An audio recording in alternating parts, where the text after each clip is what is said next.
আসসালামু আলাইকুম everyone, welcome back to my channel. আবারও চলে আসলাম আপনাদের মাঝে আরও একটা মজার নাস্তার রেসিপি নিয়ে।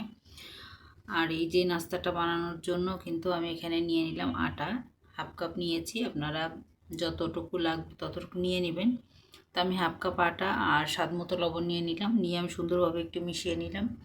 আর এখানে দিয়ে দিলাম 1 টেবিল চামচ তেল, মানে 1 টেবিলের থেকে একটু কম হবে আর কি, মানে এই চা চামচের থেকে একটু বড় চামচ, তার জন্য আর কি। তা তেলটা দিয়ে সুন্দরভাবে ভালোভাবে মিশিয়ে নিব। তা হাত দিয়ে কিন্তু ডলে ডলে মিশাতে হবে। তা দেখতেই পাচ্ছেন আমি কিভাবে ডলে ডলে মিশাচ্ছি। তা এইভাবেই ডলে ডলে কিন্তু মিশিয়ে নিতে হবে। তা যত ভালো মেশানো হবে ততই কিন্তু নাস্তাটা অনেক ক্রিস্পি হবে আর খেতেও ভালো লাগবে। তাই যে সুন্দরভাবে কিন্তু আমার মেশানো হয়ে গিয়েছে। তো আমি অল্প অল্প করে পানি নিয়ে নিচ্ছি। পানি নিয়ে আমি সুন্দরভাবে একটা ডো তৈরি করে নিব। তা যদি অতিরিক্ত পানি দেওয়া হয় তাহলে কিন্তু আটাটা নরম হয়ে যাবে, তার জন্য এখানে আমি অল্প অল্প পানি দিয়ে একটা সুন্দরভাবে ডো তৈরি করে নিয়েছি। তা আমি কিন্তু আটা দিয়েই করেছি, আপনারা ময়দা দিয়েও করতে পারেন। তাই সুন্দরভাবে মাখানো হয়ে গিয়েছে। এখন অল্প একটু তেল দিয়ে দিচ্ছি উপরে, দিয়ে কিছুক্ষণের জন্য ঢেকে রাখবো 10 থেকে 15 মিনিটের জন্য। তা আপনাদের হাতে যদি বেশি টাইম থাকে বেশিক্ষণ রাখবেন, তা আমি 10 থেকে 15 মিনিটের বেশি রাখবো না। তা এখানে আমি যে আলু নিয়ে নিয়েছি, সিদ্ধ আলু। তা সিদ্ধ আলুটা নিয়ে আমি সুন্দরভাবে একটু ম্যাশ করে নিব। তা আমি একটা কাঁটা চামচ দিয়ে কিন্তু ম্যাশ করে নিচ্ছি। তা হালকা হাতে কিন্তু ম্যাশ করে নিচ্ছি, আপনারা হাত দিয়েও কিন্তু ডলে ম্যাশ করে নিতে পারেন। তা ভালোভাবে কিন্তু আমার ম্যাশ করা হয়ে গিয়েছে। এখন আমি কিছু মশলা অ্যাড করব এখানে।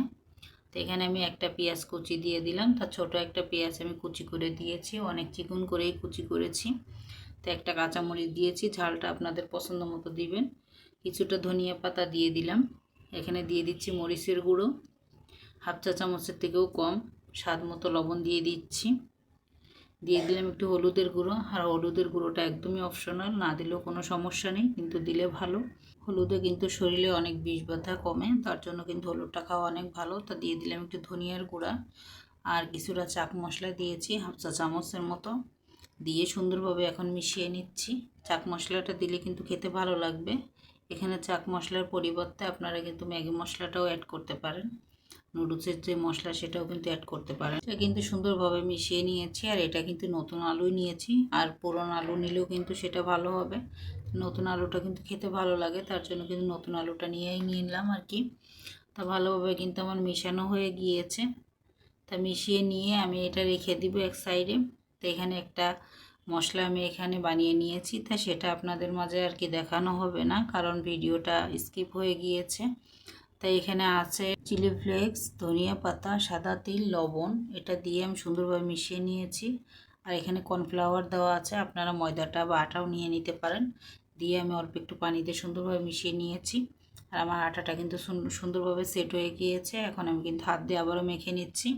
হাত দিয়ে আবারও কিন্তু মেখে নিয়ে কিন্তু আমি একটু দলা পেকে নিচ্ছি আর কি। দলা পেকে নিয়ে তারপরে আমি কিছুক্ষণ রেখে দিব, 2-3 মিনিটের মতো রেখে দিব আর কি। তা 2-3 মিনিট পরেই কিন্তু আপনাদের মাঝে আবারও ফিরে আসব। তাই আমি সুন্দরভাবে কিন্তু বানিয়ে নিয়েছি আর কি।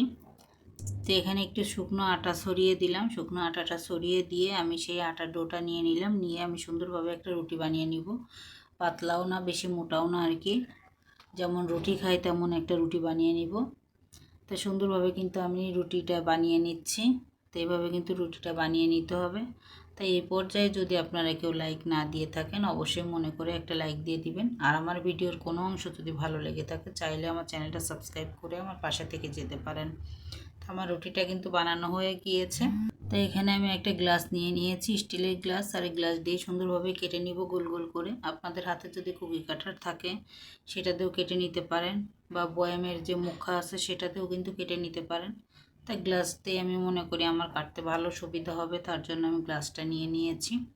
তো এইভাবে কিন্তু কেটে নিলে কিন্তু এক সাইজে সবগুলো হবে, দেখতেও সুন্দর লাগবে। তার জন্য কিন্তু আমি এক সাইজেই কেটে নিলাম। তাই এখানে কিন্তু এই যে দেখুন আমি কিন্তু কেটেছি, আর সেটা কিন্তু আপনাদের মাঝে দেখিয়ে দিচ্ছি। তো আমি সবগুলো একটা একটা করে উঠিয়ে নিব। উঠিয়ে নিয়ে যে অবশিষ্ট যেগুলো থাকবে সেটুকু কিন্তু আমি আবারও কিন্তু রুটি বেলে এভাবে বানিয়ে নিব। তো এই যে যতটুকু আছে ততটুকু কিন্তু আবারও কিন্তু আমি রুটি বানিয়ে সুন্দরভাবে তারপরে এই করে নিব আর কি। তা আমি ওটা দিয়ে আমার একটু সমস্যা হচ্ছিল, তা আমি পিঁড়িটা একটু চেঞ্জ করে নিয়েছি। নিয়ে যে এটা দিয়ে বানিয়ে নিলাম, এই পিঁড়িতে বানিয়ে নিয়েছি। তো আমার সবগুলো কিন্তু বানানো হয়ে গিয়েছে। তো আমি লাস্টেরটাও কিন্তু দেখিয়ে দিয়েছি। তো এই যে দেখুন একটা রুটি আমি নিয়েছি, নিয়ে আমি এখানে আলুটা দিয়ে দিয়েছি, আলুর পুরটা দিয়ে তারপরে এখানে সাইডে একটু পানি লাগিয়ে নিব। তা পানিটা অবশ্যই লাগিয়ে নিতে হবে, না হলে খুলে যাওয়ার সম্ভাবনা থাকবে। তা পানিটাকে লাগিয়ে নিয়ে কিন্তু আমি দুই সাইডটা টান দিয়ে আমি একসঙ্গে মুখটা লাগিয়ে নিব। তো এইভাবে কিন্তু লাগিয়ে নিতে হবে, একদমই কিন্তু সহজ বানানো, কিন্তু নাস্তাটা খেতে কিন্তু দুর্দান্ত হয়ে থাকে।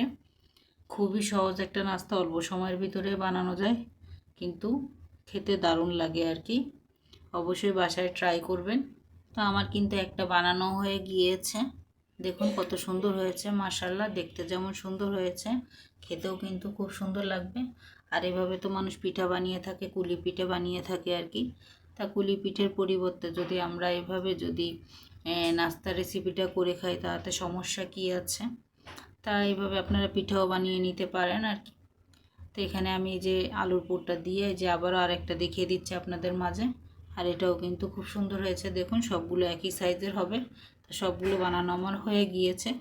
তো এখানে যে আমি লিকুইডটা বানিয়ে রেখেছিলাম সেটার ভিতরে একটা দিয়ে দিলাম, দিয়ে উল্টিয়ে পাল্টিয়ে কিন্তু এখন আমি তেলের ভিতরে ছেড়ে দিব।